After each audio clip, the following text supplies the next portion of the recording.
This is a DharmaNet presentation.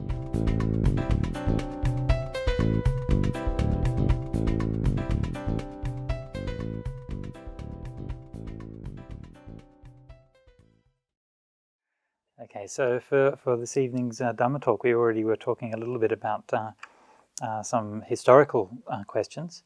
So I thought maybe we could kind of continue that, but also kind of look at the role of history in Buddhism and why Buddhists are concerned with their history and what it means. So history is an interesting topic because obviously in Buddhism, Buddhism, at least in theory, is all about the present, right? So you should always be in the present moment and all letting go of the past and so on. But Buddhists are constantly concerned about the past, aren't we? Yeah. Ancient monuments and legends, and the Buddha, he lived a long time ago. Why don't we just forget about him, right? Because the Buddha's not today. Yeah, surely there are people alive today who are much more intelligent and articulate and advanced and evolved than the Buddha. Maybe, but so as Buddhists, we always talk about being in the present, but we spend a lot of time being in the past. And I mean, I'm certainly no exception to that. I find history a fascinating topic, and to study the evolution of the Dhamma and its place in history and so on, I find to be very interesting. One of the reasons why history is interesting, especially for me, is because it helps us to give us some kind of sense of context of the time and place where the Buddha lived. Because otherwise the Buddha's teachings can be a little bit abstract. Right? So if we know who was it that the Buddha was speaking to, what kind of people were they, what were their concerns, what were their fears, what were their desires, what were they conditioned by, what were they aspiring for? And then we have some more idea of what the Buddha was talking about, why he taught in those particular ways, why he used particular language, why he used particular concepts, and why he didn't use other kinds of language and concepts that we might find more familiar. So I might talk a little bit about the history of the Buddha and the times that he lived in, and what we know about that, what we don't know, and how that affects our understanding of the Dhamma. So one of the things that is important when we look at history is how do we know? I mean, if I asked anybody here what was the first thing that I said in this Dhamma talk, okay, we're already thinking, hang on, how do we start? Right, it's only a couple of minutes ago. Right? So how can we talk reliably about things that happened 2,500 years ago? Right. So this is something that's not at all obvious, and is very, among scholars of all kinds of history, and including Buddhist history, there's a lot of discussion and disagreement about these particular points. Now, if we look in the Buddha's teachings, both in the early Buddhist teachings and also in the Buddhist traditions, we find that they always talk about two aspects of knowing, or two things that are helpful for being able to know something, okay? The first thing is direct experience, okay? The second one is inference. Two things, direct experience and inference. The other thing that's important about the Buddhist attitude to knowing, or to how do we know things, is that knowledge in Buddhism is always pragmatic, okay? That is to say that Buddhism is not a search for some kind of ultimate or absolute truth. The search for Buddhism is a search for the ending of suffering. Okay? So it doesn't really matter what kind of truth it is, as long as you can let go of suffering. That's all that matters. Right? So it's a functional theory of truth, or approach to truth. So we bear these principles in mind when we begin to look at Buddhist history. So we bear in two things: the direct experience and the inference. And we do this, we use this for a pragmatic purpose. Our pragmatic purpose is not so that we can get some final, absolute, definitive answers to who was the Buddha, what did he teach, all of these questions, right? Because, of course, the Buddha was different to different people, right? I mean, even for you and I, we're different to different people. We mean different things to different people. And of course the Buddha was like that. There's no final definitive answer to that. And there's no final definitive answer to the question, what did the Buddha teach? Obviously he taught different things at different times to different people. So there'll always be a room for a subjective and interpretive approach to those things. The important thing is what is useful, what is helpful to overcome suffering. Okay. Now, remember these two aspects of truth: the direct evidence and the inference. Now, in terms of direct evidence, in the time of the Buddha, we look to things like, say, archaeology. Right? Even archaeology is not that direct, but it's reasonably direct evidence. And what does the archaeology tell us about the times of the Buddha? Okay. The answer to that is unfortunately not very much. Okay. But the best archaeology we have, the most useful and meaningful and certain facts that we have are the edicts of King Ashoka. Okay, you have these all across India. You have these big pillars and inscriptions in rock that record in a very archaic and primitive form of Indian writing, the most primitive form of Indian writing that we have, in fact, the extensive edicts of King Ashoka right across the whole of India. And so you have quite an extensive corpus because it's either carved in rocks which are in place, in situ, or else in massive pillars which are very hard to move. Then we're pretty sure that this is where these things belong, right? You can't pick it up and put it somewhere else. And because of the writing style and references to Greek and even Egyptian rulers and things at that time, we're able to fix King Ashoka fairly precisely in historical time, around 250 BC. So roughly 150 to 200 years after the Buddha, most probably. So the edicts of King Ashoka don't tell us all that much about the Buddha and his life, but they do tell us some things. Probably the most clear fact that we get from the Ashokan pillars is the pillar in Lumbini, which says that this is where the Buddha was born. Okay, so you have a big stone pillar created about 200 years or so after the Buddha, and it says literally says this is where the Buddha was born. Iha Buddha jate. Twice it says that. So it doesn't get any better than that, right? That's, in terms of historical evidence, that's the gold standard. Yeah. And so last year I had somebody ring me up in Bodhinyana, said he wanted to talk to me. He had this urgent historical finding. He said he discovered that the Buddha wasn't really born in Lumbini, he was born somewhere else. From time to time you find people with these kinds of theories. I mean, he was so enthusiastic, and I'm afraid I kind of disappointed him a lot. I just sort of cut him off and said, look, it's impossible. Okay. The evidence that the Buddha was born in Lumbini is the best possible kind of historical evidence. There simply doesn't exist anything which is better than that. And so to argue based on anything, on any texts or any archaeological finds or anything you like, that the Buddha was born somewhere else is just doomed from the beginning, because there simply isn't any better evidence. Sometimes you just have to take a stand on these things. Otherwise, when it comes to things like the life of the Buddha and so on, it becomes very speculative, and everyone likes to read their own things in there. So it's much better to keep some kind of grounding with what is the actual history. So that brings us to, we've got a place, we've got a time, not long after the Buddha. What about in the time of the Buddha himself? Well, we don't have any really solid evidence for the life of the Buddha in terms of the archaeology.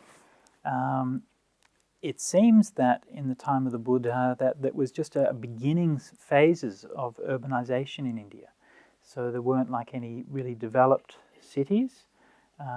Buildings were made of wood, so things were largely perishable. There were the first cities were being built and so on, but they were still fairly small. Not long afterwards, in the time of Ashoka, in the time of the Nanda Empire and later the Mauryan Empire, of course Pataliputra became a vast capital. And even from the Greek writings of Megasthenes gives some idea of this as a huge metropolis by that time, and that's only 100 years after the Buddha. And so India changed drastically. The cultural scene in India was undergoing a complete and radical revolution from the time of the Buddha until the time of the Nandas, really, about 50 years afterwards. All of the nations, the countries that the Buddha walked through, he gave a list in the suttas of the 16 great nations, and they're called 16 Mahajanapadas, which gives you a sense. At the time, they thought this was a great nation. In fact, it's about the size of half of a state in current India, right? But for them, that was a great nation, and the kings were great kings, and the capitals were great capitals.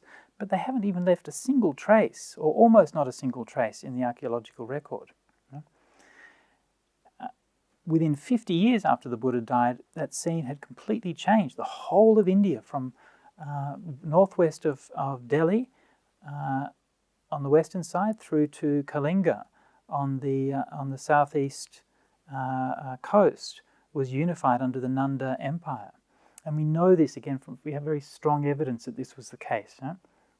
Because we have in Kalinga, we have an inscription that refers back to the rule of the Nandas and said that they built irrigation there. Right? So not only did they conquer it, but they actually did capital works there. So we know that. At the same time, when Alexander invaded India from the northwest, he came through Pakistan, and they very famously heard the rumors of the army of the Nanda emperors. And Alexander's army rebelled against him and wouldn't cross the river, wouldn't go into India, even just having heard about their herds of war elephants and other things. So there's a vast empire. Within just a few decades of the Buddha passing away, this had happened. Yeah, so it's very, very interesting, this very rapid shift. So from that period onwards, we have that strong concrete evidence of cities and capital works and things like that, inscriptions. But from the time of the Buddha, we have very little. The main evidence from the time of the Buddha is something which is very simple and very humble, and that's a kind of pottery they call Northern Black Polished Ware, NBPW, they usually abbreviate it. And it's a distinctive kind of pottery, like they can identify in the archaeological strata. Earlier there was another one they called painted grey ware, and then they developed this Northern Black Polished Ware. What that signifies is it was more control of fire. Yeah? You think about that, yeah? It's not just pottery, it means that they could fire kilns to a much higher degree. Yeah? At the same time, iron was developed in India, right? So both of those requiring a lot of heat, a lot of energy, and so both of them signifying that this advance in the technology of the use of fire. And that happened around the time of the Buddha, maybe a little bit earlier. And through that whole area, the main thing that you find characteristic, you find iron smelters, the remnants of them, but you find the fragments of pottery, the Northern Black Polished Ware, and you find that all the way around in the areas of of India where the Buddha was said to travel in the suttas. So all the area around Rajagaha, modern-day Bihar, to Savatthi, Vesali, and so on, all the areas that we hear the Buddha travelling around again and again in the suttas. So that whole area is characterised by the Northern Black Polished Ware. And I was talking about this with some of the monks last year, and we were saying, how come this Northern Black Polished Ware is what we find from the culture at the time, but we don't find any mention of it in the suttas, right? We look up in the suttas for Northern Black Polished Ware, and we're trying to think, where is it? And we couldn't find any references to it. So that's strange. And then all of a sudden one day I realised, hang on, you eat out of it every day. That's what the monk's bowls is Northern Black Polished Ware, actually.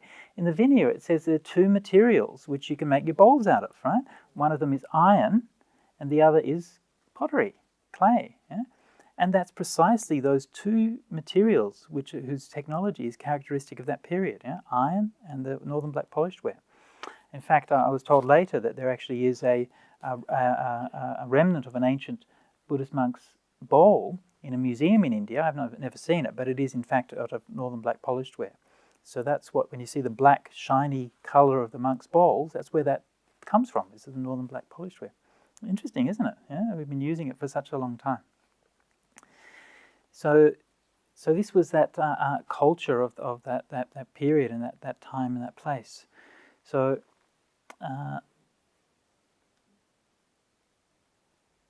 so we're getting this kind of feeling for a culture which is in a rapid period of change. Yeah. One of the, I guess, one of the myths or one of the stories that we often tend to believe about the past is that the past was static. Right? We tend to project into the past that everything was always the same. And obviously, our current times is changing much more rapidly, right? So we find much more rapid change today in the past, fair enough. But still, things weren't the same all the time.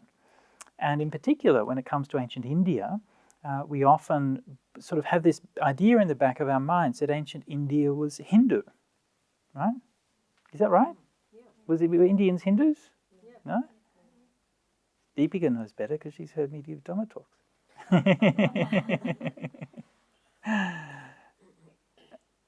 Right? So we have this idea that Hinduism's always been there, right? And the Buddha was a Hindu, right? Is that right? That's what I thought. That's what many people think. But things are always changing. That's actually not true at all. To say that the Buddha was Hindu, or that Indians even were Hindu in the time of the Buddha, is completely anachronistic. And in fact, it's like saying that Moses was a Catholic. Right? Yeah? Moses wasn't, was Moses a Catholic? No. Moses belonged to a religious tradition, right? Which evolved and changed and transformed and became Catholicism, and which is a part of that thing. So yes, obviously there are religious traditions which are part of what we call Hinduism, right? They're not disconnected. But what we understand of as Hinduism today didn't even remotely exist in the time of the Buddha. Yeah? So even if you look at specific examples of things, like for example, if say that worship in temples, right? There was no temples. Yeah? Worship of Krishna, not heard of. Shiva, not heard of. Vishnu, not heard of. Ganesh, not heard of. Rama, not heard of. And so on. So all of these major gods in Hinduism are either completely unknown, or else maybe they're mentioned as minor deities once or twice here and there, but they're certainly not kind of the dominant focus of worship that they are today in contemporary Hinduism. What you did have in the time of the Buddha, you had the Vedas, which had their different religious teachings. You had the Vedic rituals based on those. You had the Brahmins, who were the bearers of the Vedas, and so on. So that's obviously an important strand of the tradition which became Hinduism. You also find various sort of local worship cults. This is very, very common, like yakas and nagas and so on. Each village and each town, they would worship their local yakas and their local nagas and things like that. Now today, if we were to go to India, we think of that as part of Hinduism, right? In fact, it's completely different. Right? There's no historical relationship between those things whatsoever, right? The Vedic religion was something which was brought to India by the Aryan peoples, right? When they came there, they found people who were already worshipping these yakas and nagas and so on. They're actually quite different religious strands. Right? And so one of the accomplishments of the great Hindu scholars of the Middle Ages, so Shankara and others, was to unify all of those different religious traditions, so that all of those local strands, the different philosophical traditions, the contemplative traditions, the Vedic ritual traditions, and so on, all of those different strands, which actually were quite separate, and they weren't seen as being part of the same thing. They were all brought within one umbrella. Yeah? And that synthesis happened around 5th, 6th, 7th, 8th centuries. So it's 1,000 years after the Buddha. And it's that synthesis which we call Hinduism. Right? And that synthesis didn't exist in the time of the Buddha, even though many of the elements, not all of the elements, but many of those elements did exist. Yeah? But they were quite separate things. So if you hear somebody saying the Buddha was a Hindu, then this is just anachronistic. It's obviously, in one sense, the Buddha's family would have been practicing the local religious rites, we assume, right? We assume that in Kapilavatthu, like anywhere else, they probably had their local spirits who they'd do maybe ceremonies for the harvest and so on and so forth. And we assume that his family and that young Siddhartha participated in those things and so on. But this is more to do with just a kind of the relationship with the spirits and relationship with nature and so on and so forth. It's not really to do with being a Hindu in that kind of sense. So this actually is one of the things which was already discovered and made very clear in the late 19th century. Actually, when in the modern era, when we first started to trace back the history of Buddhism, the first people that the history of Buddhism was learnt from, or history of India was learnt from, was from the Brahman Pandits. When the British were in India, they studied the Hindu Puranas and the Brahman Pandits, and that's the Brahman Pandits said, India has always been Hindu. And this kind of idea got into the mainstream, and it's been very persistent ever since then. But it didn't take long until people like Thomas Rhys Davids and others who read the Pali texts, they read the things like the Mahavamsa and so on. They began to do the archaeology. Cunningham discovered all the ancient Buddhist sites. They began to realize, hang on, if this is if India has always been a Hindu country, how come for hundreds of years in the archaeological record, nearly a millennium in fact, in the archaeological record, we find nothing of Hinduism and plenty of things of Buddhism and Jainism? Okay, it's also something just to bear in mind. At the time of Ashoka, all of the hundreds of years, there's nothing of Hinduism. Gradually they start to appear, but still the majority of archaeological findings in India, for maybe probably I guess 1,000 years after the Buddha, the majority of things are all Buddhist. Yeah? And then gradually Buddhism started to decline and the Hinduism started to get more popular. So India, like anywhere else, was shifting and changing. So there are different strands and so on. So when we're looking at the Buddha and trying to understand his teachings, then of course it's very important to understand who is he teaching for. Now this is not something which is purely an abstract idea. Right? For example, this has real implications in terms of how people understand Buddhism. And just as one example of that is a common argument which you'll hear is that the Buddha taught rebirth, right? Because that's what everyone believed. Yeah, everyone believed in rebirth, right? So the Buddha just adopted this Hindu idea and taught this Hindu idea of rebirth, right? This is what some people will argue. Now, if you know the historical situation, you know that, well, that's a bit silly, right? It wasn't Hindu for a start. In fact, the culture at the time of the Buddha was extremely diverse. And this is one of the things that we learn from looking at the early suttas. Right? There's so much diversity, both within the Brahmanical tradition and also outside of the Brahmanical tradition. I mean, the Brahmanical tradition, which evolved into what we call Hinduism, was very, very far from being some kind of unified, rigid, dogmatic system, right? I mean, Hinduism has never been like that. It was very questioning. There were all kinds of different takes on things, all kinds of different interpretations, and all kinds of different ways of relating, even within the Brahmanical tradition. And we find this questioning spirit both within the Buddhist texts. We also find it within the Brahmanical scriptures at the same time, within the Upanishads. The same kind of thing. People asking, questioning what their tradition was, what the meaning of these rituals were, what the role of these scriptures were, what's the role of experience. Not only was that questioning going on within the Brahmanical tradition, it was also going on in the other non-Brahmanical traditions, what we call the Shramana traditions in ancient India. And the Buddha, of course, counted himself among the Shramana traditions. And the defining point of that being that they didn't hold allegiance to the Vedic tradition and the Brahmanical tradition, but the Shramana traditions based themselves on the experience of direct vision of the truth. So within the Shramana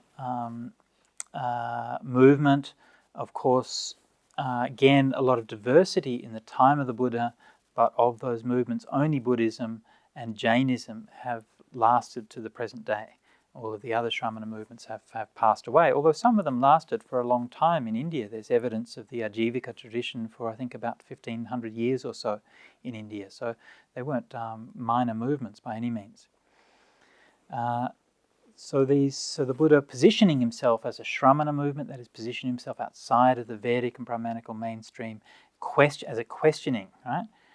Yeah, as an iconoclast, right?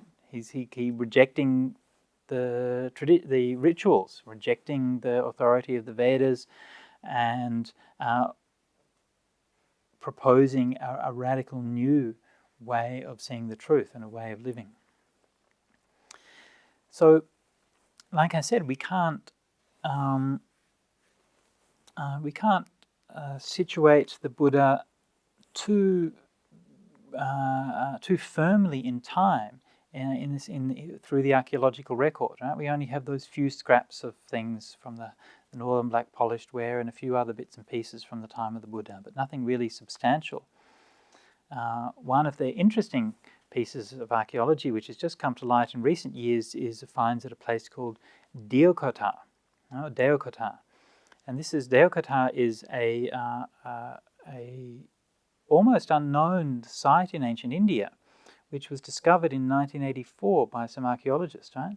And they discovered it purely randomly. They said, well, look, there's some Buddhist sites over here, and there's some Buddhist sites over there, and it seems that the Buddhists were traveling along from there to there, so there's probably something in between them. So they went there and had a look around and asked the villagers, are there any ancient sites here? And they said, oh yeah, there's one over there.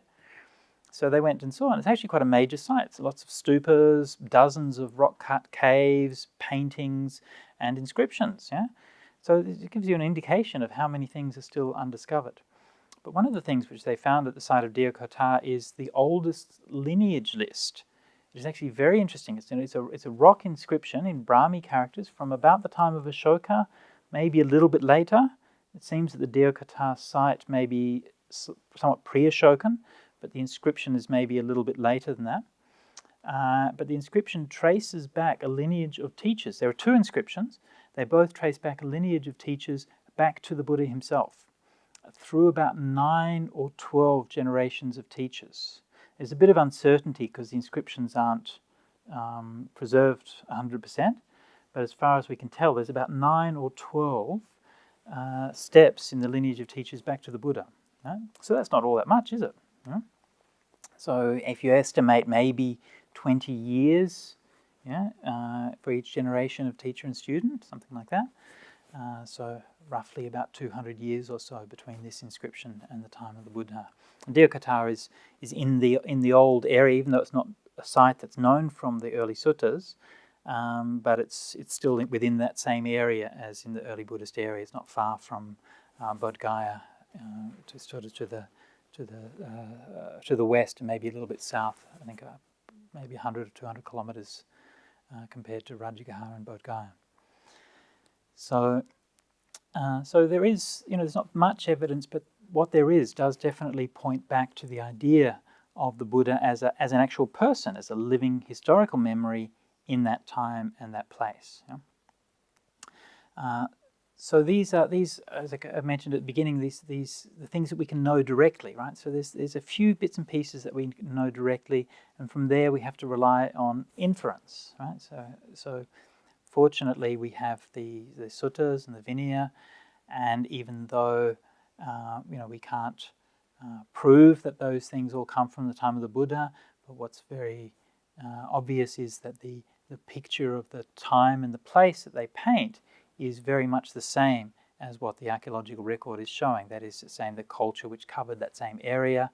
We have a similar level of the language and the depiction of the culture and so on and so forth. And so it's very much sort of based in that time and that place and that period, and couldn't really take place in any other time in Indian history. Again, remembering that things change. So, to think about our own culture, right? If you were to read somebody writing a story, and they might write a story about somebody who went for a holiday and was walking down the beach or something like that, and then they used their iPhone to tweet a message, right? Now, immediately you would know within a few years when that story was set, okay? And if somebody said, and this story was set in the 1950s, you'd say, hang on, right? No, it's a genuine story, but maybe they had iPhones in those days, but we just didn't know about it, right? Right? And you think, well, of course, it's ridiculous, right?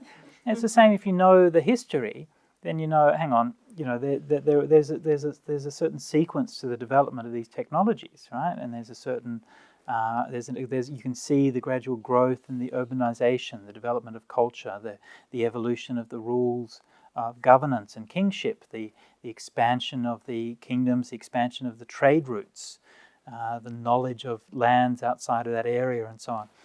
And so if this is one of the reasons why Venerable Brahmali and myself have written a book in the last year about the authenticity of the Buddhist scriptures. And one of the main arguments that we've used and we've developed is that the suttas, you know, you have millions of words in the suttas and the Vinaya, which is located in that time and that place, right? And nowhere does it mention iPhones, okay? Right? Not to mention iPhones, nowhere does it mention, say, things like writing, okay? So even there's one or two mentions of writing in the Pali Canon, which are probably in some of the later portions of it. You know, there's no mention of, for example, a kingship or a country which extended across the whole of India, okay? And this is something which actually was the political reality in India a few decades after the Buddha died. And yet the political situation in the time of the Buddha is always represented as these multiple different countries, these small little kingships. Yeah. Sorry. Almost like councils, maybe. Like councils, like kind of local states, local kingships. Yeah. It's almost like a more feudal kind of environment. Yeah. And you can see the scale of things that's imagined in the time of the Buddha. For example, there's a sutta on the cartwright, okay, and where the king is felt to have gone there was going to be a war or something like that. So the king needed a new chariot, right? So he went to the cartwright to say, "Build me a new chariot," right? So he's giving you a sense of the scale of things, right? You know, you can imagine the Prime Minister of Australia thinking, "Oh, we're going to have a war soon. We'd better get a tank. I've got to go down to the local mechanics and get them to make me a tank," right? You know, you can see things are being imagined on a very small scale. King Ashoka didn't do that, right? King Ashoka had a city with 1 million people in it and armies with thousands of elephants and stuff like that. So you can imagine a situation where a king would personally go to the chariot to the carpenter to prepare his chariot for the war. Right? So everything's happening at a very small scale. Anyway, so when we look at that history, we get more of a sense for who the Buddha was, what he was teaching in that time and that place. Yeah, and to come back to that teaching on rebirth that I mentioned before, and that being one of the major issues that people bring up again and again. You know, you can see that within the Brahmanical tradition, okay, there was no sort of fixed or very solid idea about rebirth at that time. Okay, the Vedas don't give anything particularly clear about rebirth. The Upanishads give a lot of different accounts, several different accounts about what happens when you die and what happens to the Atman after death and these kinds of things. Right? There's no like fixed, clear view about what rebirth is, as you find in later Hinduism. Similarly, within the Shramana traditions, certain of them accepted the idea of rebirth, like Jainism, for example. Others rejected it and said, no, when you die, your body just goes back to the 4 elements and nothing exists after death. So it's quite possible for people to teach these things, and the ideas were current in the culture. The Buddha knew about them. It talked about quite clearly and explicitly and openly in the suttas. So the idea that the Buddha was somehow forced to teach about rebirth because that's what his cultural expectations were and he couldn't teach anything else is completely absurd. You and I are quite capable of understanding what our culture teaches, reflecting on it, and deciding for ourselves whether we agree with it, right? Not to speak of you and I, any 15-year-old school child is capable of doing that, right? Any of you who've got children will know that that's the case, right? That sometimes your children will agree with things that you tell them or what your culture tells them, and sometimes they'll disagree. And so to say that the Buddha was unable to do that is to say that the Buddha had less intelligence and reflective capacity than a 15-year-old school child. Yeah? But this is what people say. Anyway, so The Buddha taught about rebirth because that was what his experience was, that was what his understanding was, that was what the reality that he perceived. So that was what he based that teaching on. So this is just one example, but it's an example of how we can see, by studying and by understanding a little bit better the history, the time, the place, the culture that the Buddha lived in, that we can put the Buddha's teachings in a context that has meaning within that culture. And then once we've done that, we can then start to ask those questions about, well, how does that apply for us now? What does that mean for our culture? How should we present the Dhamma here? How should we practice the Dhamma in our own lives? Because just as the Buddha, everything the Buddha said always begins with a time and place, right? Every sutta. Yeah? One time, the Buddha was staying in Savatthi. Yeah? There's a time and there's a place. Everything has a time and place. It has a historical context. And that's every time you sit and meditate at a time and a place. Every time your mind becomes overwhelmed with anger, it becomes overwhelmed with anger at a time and a place. Yeah? And there are certain reasons for that. There's conditions, there's a culture, there's a context, there's a background. And so we can only understand these things when we begin to understand the background. Okay, so that's probably talking for enough this evening. So I offer that for your reflection and I'd like to invite any comments or questions.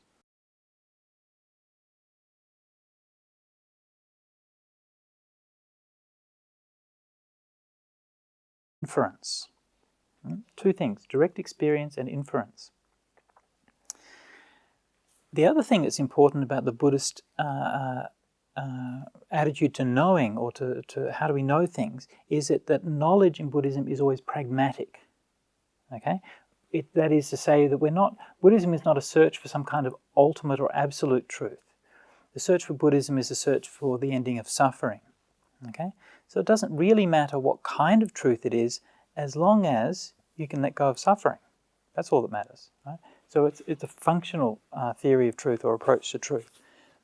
So we bear these principles in mind when we begin to look at Buddhist history. So we bear in two things, the direct experience and the inference. And we do this, we use this for a pragmatic purpose. A pragmatic purpose is not so that we can get some final... This is a Dharmanet presentation.